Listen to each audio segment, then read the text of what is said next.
lon lư na tiếng bánh bái các bà rồi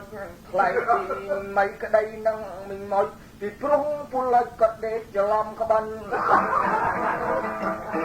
để nó để cha na tiếng khmer tiếng cha tiếng khmer tiếng chân để lừa sla khai chung bánh mình mấy để căn các bạn tờ lợt bát để nục ly chấm rau tiếng sấy tiếng prok mình prongประหยัดដល់ពេលកណ្ដាលអាត្រៀតស្ងាត់មិនមិនផាត់ក្បិនគាត់ចោលទៅក្រោយខ្នងមិនមិនមីងមកកូនទីដូនម៉ៃត្រូវជាប្អូនថ្លៃពលិចផងពលិចមកមើលផ្អើលម្ដងទាញក្បិនមកចងចិត្តមកយ៉ាងតឹង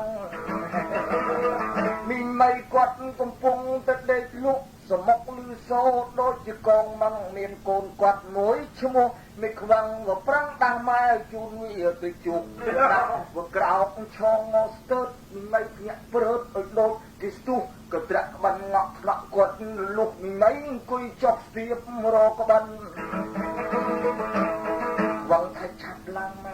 ឡើងម៉ែមិនថាទេថ្ងៃឈប់សិនសុពុតអាណាអញអង្គុយកិនច្រឡំក្បិនឯងជាប់ក៏គូតគេមិនចាប់ទាញលឺទៅសូភឹសពលុចញាក់ព្រឹសថាក្បិនអញទេ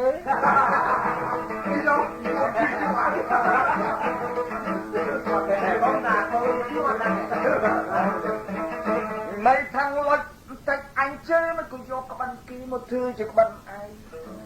ពលិចវត្តថាថ្មីហើយកុំអើខ្នាញ់ពីពួកក្បិនអញវាជាប់គូតងាយរាវរវាយប់ធ្វើម៉េច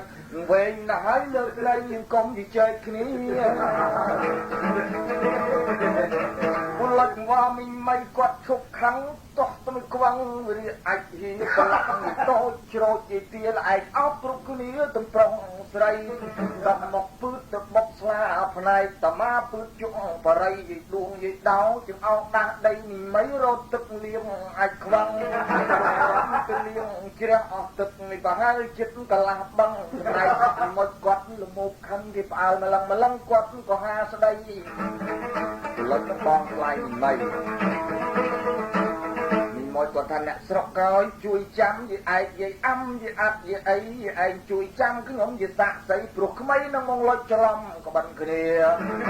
នេះក្មេងវាជាប្អូនខ្ញុំតាំងពីកុំមុំខំរសា